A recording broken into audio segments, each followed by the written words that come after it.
at Florence and Lambert Nigeria Limited. Can you tell us a bit about what you do? What does Florence and Lambert do?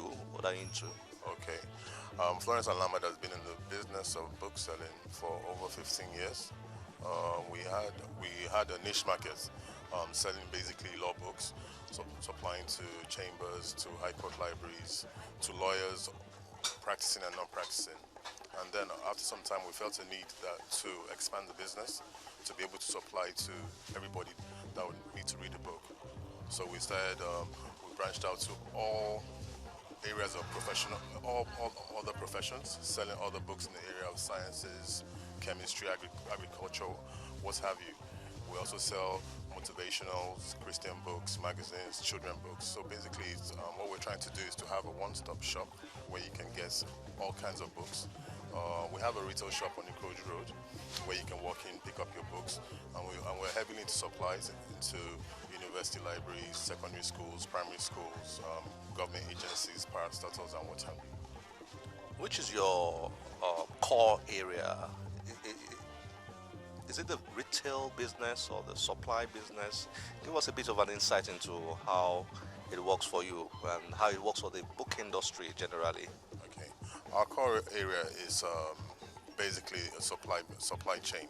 Basically, trying to get out all kinds of books to people that need these books. And basically, we sell foreign, we sell local books as well.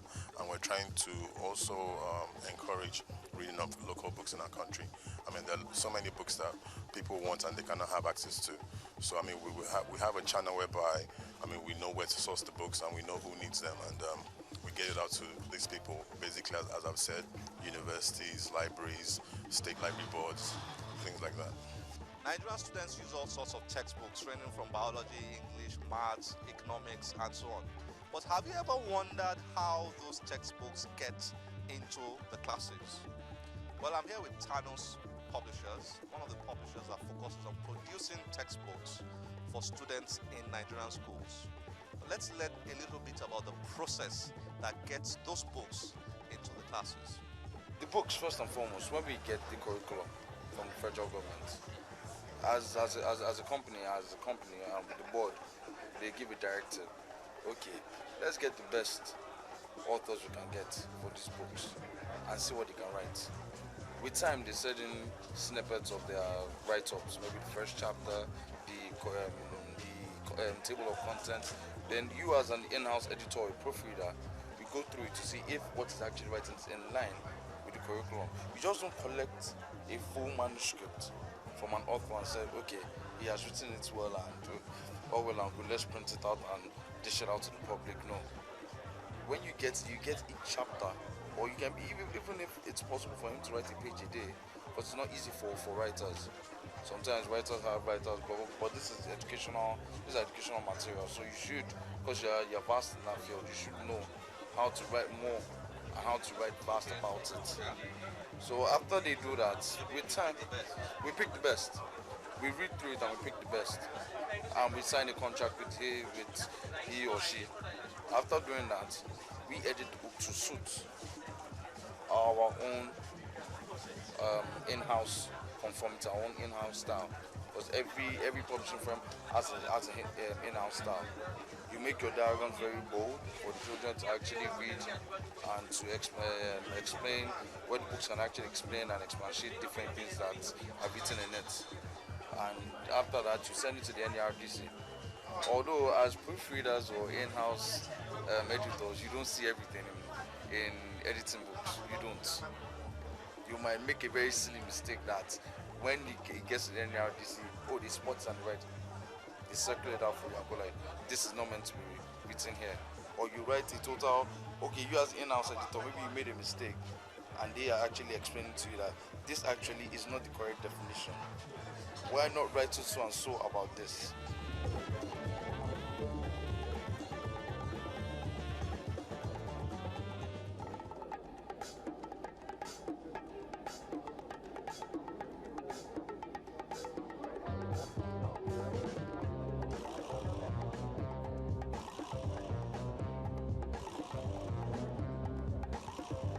There's a lot of innovation at the Nigerian International Book Fair.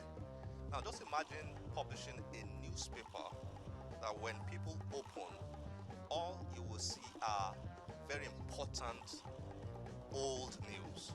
Now that's what flashback is all about. I was fascinated when I saw it.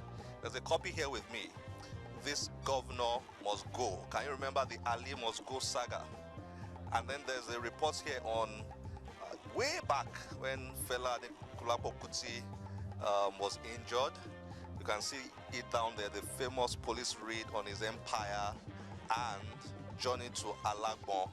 Those are the kind of things you see here. Very old but very important news. So I'm going to ask the manager here, who is with me, to tell us a bit about flashback and the experience here at the Nigerian International Book Fair. When we look at our country, Nigeria today, especially this current generation, you discover that a lot of things are going wrong. People are not interested in their past. People are not interested in the history of Nigeria or in what has happened in the past. In the future, what are we giving to the coming generation? How do we know about our past? If we don't know about our past, then the present will not be meaningful to us, and then the future will be totally useless. If we look at United States, Britain, when you just call a small girl or a small boy and ask him or her about something that happened in the past, he or she will be able to tell you. But here in Nigeria, ask even somebody as old as myself what happened about 5-10 years ago. He or she may not know it. And then what do we say about the upcoming generations?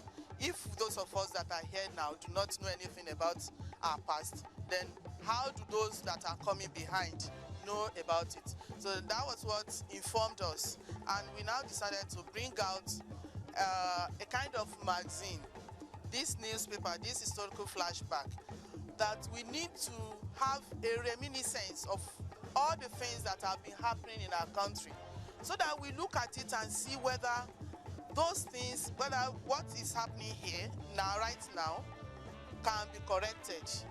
If something like that has happened before, how it was tackled, and if in the future, then we know how we take care of such a occurrence or event if it happens.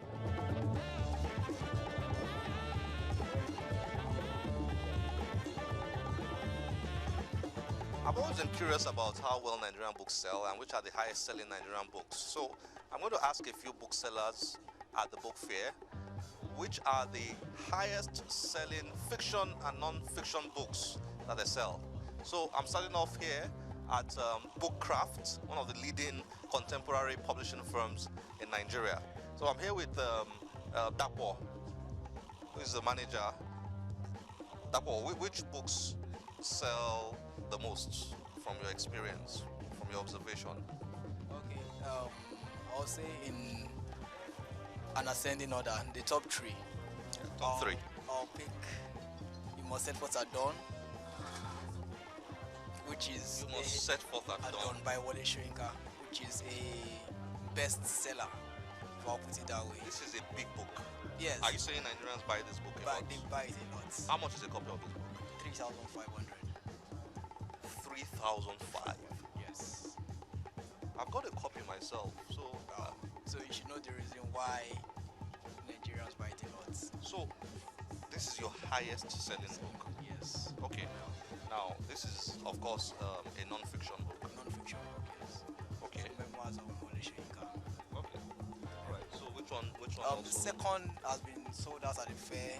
I would say it's Alakpata Pata.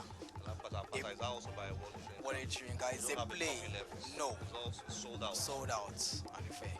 But there'll be more. There'll be more as the fair goes on. Yeah. So we're ordering more as the fair goes on. So a copy or like a picture of it is in our brochure. Yeah.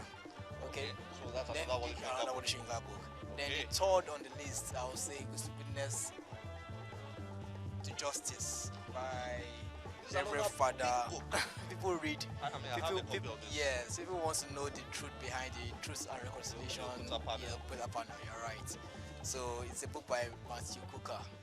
I'm a bit surprised. I mean, you called out 3 books now Books, yes, that are and high selling, and they are Two of them tend to them be are very funny. big. Yes, people want to read and want to get informed. This is about And funny enough, 500 the highest selling books are non-fictions. Non-fiction, which means, well, I wouldn't want to say further than that. Okay, how about your fiction books? Fiction Which books. ones? The highest selling fiction books we have is Say You Are One of Them by Reverend Father Uwem Akpan. I've not read this, but I know it's very popular. Yes, it's very interesting. It's a very interesting read as well. See, you are one of them. So this is Yes. your highest selling fiction. Fiction book, yes. What makes it so interesting? Why are people buying Well, it? the story cut across 3 different, I would say, continents. So there are 3 different stories from 3 different continents, and all of them are in sync with each other. So that's what makes it interesting, an interesting read. Okay. Yes. Which other fiction book is a best-selling book? I would say Toyin Falola's A Mouth Sweeter Than Salt. It's very, very, very, A Mouth Sweeter Than Salt. very, very, very interesting fiction.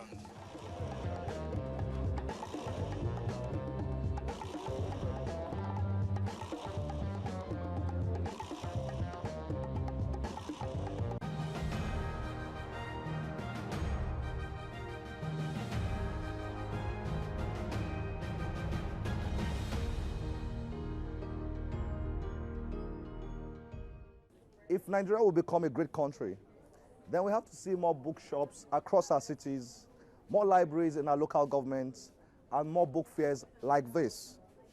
I hope you have enjoyed today's show. Please join us on any of our social media platforms displayed on your screen. My name is Olakunle Kasumo. Remember, one great book can change your life. Bye-bye.